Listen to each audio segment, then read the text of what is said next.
Gak lama kemudian mama melihat saya berlari kembali sambil nangis dan teriak-teriak.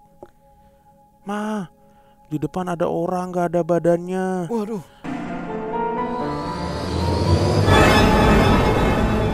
Halo teman Kliwon, kita kembali lagi nih setelah menonton video part 2-nya cerita KKN Kak Vina di Wakatobi. Iya kan? Iya. Ya begitulah. Dia ngalamin banyak pengalaman mistis, dan yang paling parah ternyata menimpa dia tuh, yang muntahnya hitam itu ya. Wah, ngeri deh. Kalau Kak Vina, gue masih yakin itu mungkin ada sedikit gangguan ya. Kalau Dencil yang muntahnya hitam, gue langsung bawa ke UGD. Itu intisari. Kalau kita telaah lebih dalam, itu antara intisari atau Raja Wali. Nah, cuma dua itu aja tuh. Cuman dua. Dencil muntahnya hitam. Kebanyakan lu, Cil. Udah gak nampung nih. Udah gak nampung pedunya. Dencil muntahnya hitam kebanyakan. Oke teman Kliwon, jangan lupa untuk di like dulu video ini. Ding ding. Terus yang mau komen, sapa-sapa, kirim salam juga boleh. Silakan di kolom komen. Kita mau lanjut bacain cerita kiriman dari teman Kliwon yang saat ini tinggalnya nggak di Indonesia. Di mana? Di tempat yang jadi background Perang Dunia Kedua di Prancis. Oh, apa? Pastilah. Di ini. Ayo. Lupa tuh pantainya tuh. Iya. Ayo Band of Brothers. Iya benar di pantainya di apa namanya? Paris Saint-Germain. Bukan, itu klub bola. Oh, klub bola ya. Lille. Itu juga klub bola. Depannya apa? Kalau depannya N. Iya, Normandy. Nah, betul. Mantap. Halo PMK, sebelumnya saya minta untuk tidak menyebutkan nama saya, sebut aja saya L. Wah, menang tuh kemarin. Apa? Oh iya, El Rumi ya. Iya kan? Tampol-tampolan, bener. Dipakein baju PP lagi. Terima kasih ya El Rumi ya, sudah mewakili gitu kan pasti. Jadi saat menulis ini saya sedang tinggal di Normandy, di Prancis. Saya akan menceritakan kumpulan kisah hidup saya dari sisi mistis yang saya alami selama 26 tahun ini.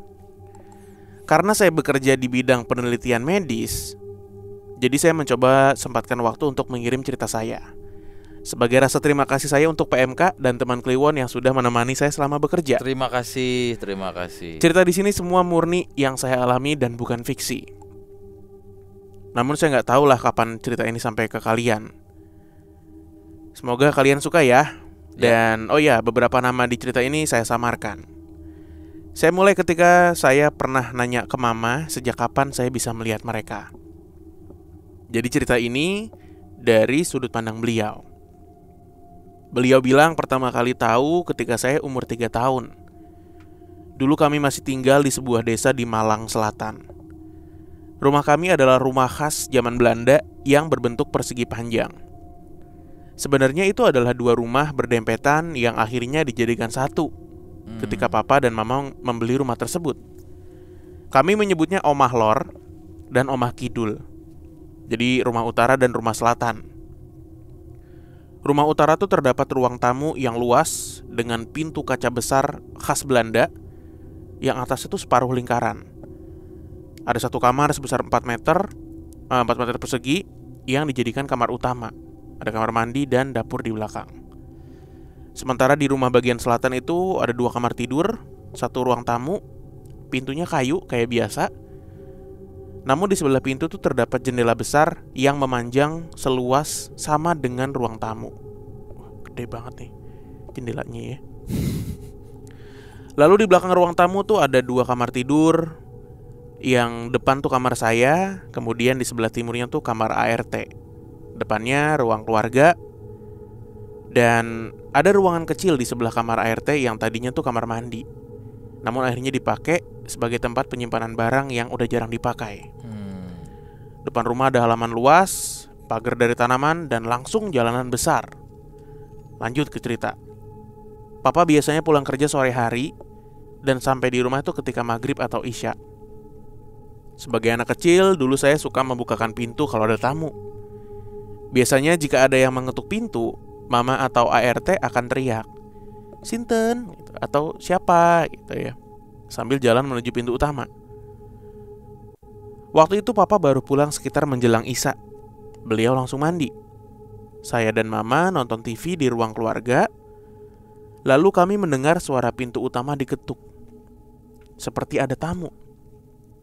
Saya langsung dengan semangat bilang, "Ma, aku aja yang buka pintunya." Sambil lari menuju pintu utama. Gak lama kemudian mama melihat saya berlari kembali sambil nangis dan teriak-teriak, "Ma, di depan ada orang gak ada badannya." Waduh. Lalu saya memeluk mama. Beliau menggendong saya dan berlari menuju kamar mandi untuk memanggil papa. Karena mama saya sebenarnya takut sama hal-hal mistis. Papa segera keluar kamar mandi lalu lari menuju pintu utama diikuti kami di belakangnya. Namun mama melihat tidak ada siapa-siapa di sana. Sedangkan papa sambil masih pakai kaos dan handuk diri di depan pintu menghadap ke selatan. Kedua tangannya memegang pinggang. Mama bilang ekspresi papa seperti orang marah. Sejak saat itu orang tua saya tahu bahwa saya punya kemampuan. Ini sebenarnya cukup mengejutkan. Karena di keluarga saya memang ada yang memiliki ilmu warisan dari leluhur, yaitu kakek atau ayahnya papa saya. Akan tetapi, saya sebenarnya satu-satunya keturunan cewek yang bisa ngelihat, merasakan keberadaan mereka, dan berinteraksi dengan mereka. Karena semua keturunan cewek di keluarga itu hanya bisa sedikit merasakan keberadaan mereka, atau malah gak bisa sama sekali. Papa sendiri punya kemampuan untuk ngelihat, tapi jarang muncul. Dan kalau papa ngelihat mereka, setelah itu papa akan sakit selama beberapa hari. Seringnya beliau tuh cuma ngerasain keberadaan mereka aja. Dan dari papa saya belajar untuk membedakan mereka dan manusia, juga mengabaikan mereka. Tapi hingga sekarang pengetahuan saya terhadap hal gaib sangat terbatas, karena saya pun gak ingin mempelajari lebih dalam tentang itu. Ada beberapa cerita lain dari rumah tersebut. Salah satunya yang saya alami sendiri. Waktu saya masih SD, pada suatu malam saya kebangun karena suara seperti orang sedang berbaris lewat di depan rumah. Saya kira waktu itu bangun kesiangan, jadi saya bergegas keluar kamar. Namun ketika saya udah di luar kamar, kondisi rumah ternyata masih gelap. Beberapa detik kemudian saya mendengar suara ketukan kaca dari pintu di rumah utara. Saya berjalan menuju ruang tamu rumah utara dan melihat samar-samar ada sosok tanpa kepala di balik pintu kaca tersebut yang tertutup gorden putih transparan. Sosoknya terlihat karena ada sorotan cahaya dari lampu depan rumah di atas sosok tersebut dan lampu jalan. Saya ingat jelas sosok itu memakai sepatu besar seperti yang biasa digunakan ayah saya ketika dinas. Namun saya nggak bisa ngelihat jelas pakaian yang dia pakai. Saya lari ke kamar utama sambil manggil mama sama papa. Mereka terbangun, panik, dan bilang kalau saya cuma mimpi buruk. Lalu nyuruh saya tidur sama mereka. Selama kejadian ini berlangsung, saya terus mendengar suara hentakan kaki orang berbaris yang seakan mondar-mandir di depan rumah, hingga akhirnya saya tertidur. Saya nggak ingat berapa lama itu semua terjadi. Beberapa hari kemudian, saya cerita kejadian ini kepada Mbak Tin yang merupakan ART kami. Beliau kaget dan menceritakan kalau di daerah rumahnya itu sedang ada teror dari arwah sekelompok serdadu Jepang. Kelurahan tempat tinggal Mbak Tin itu hanya berjarak 30 menit kalau naik motor ke tempat saya. Dia bilang teror itu muncul selama 1 minggu. Hingga akhirnya sesepuh desa tuh menemukan ada sebuah pisau berlumur darah di sebuah kebun yang di sana itu ada beberapa batu persegi panjang, seperti batu nisan yang gak bernama. Sesepuh desa menduga senjata itu bekas kejahatan, mungkin begal atau pembunuhan. Sampai sekarang saya gak tahu pasti lah. Beliau bilang bahwa ketika di pasar ada beberapa orang yang cerita bahwa mereka mendengar suara seperti tentara berbaris di malam hari, tapi nggak melihat siapapun saat melihat keluar rumah. Beliau simpulkan kalau apa yang saya lihat bisa jadi adalah para serdadu Jepang tersebut. Beliau juga bilang bahwa sebenarnya sesepuh desa itu bilang kalau kejadian ini nggak boleh disebarluaskan. Sekarang muncul di PMK nih. Iya, bener. Maaf ya kalau terlalu panjang. Sekian dulu cerita dari saya. Semoga nggak capek. Kelanjutan ceritanya akan saya kirim segera. Hahaha, gitu. Oh, masih ada berikutnya berarti ya? Oh, ada. Ini pengalaman dia waktu kecil lah ini mah. Masih pas di Malang ya.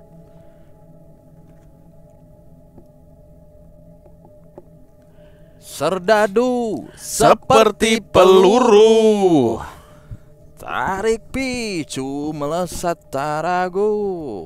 ujung peluru seperti apa ya? Ya panjang lah ujung peluru. Serdadu seperti belati. Iya. Tak terurus, tumpul tak dan berkarat. Ya. Mantap nih. Kemarin gua ke Tanjung Priuk dengan supir mobil online nyetel Iwan Fals. Bukan nama apa driver? Kagak. Oh. Nyetel Iwan Fals panjang jalan.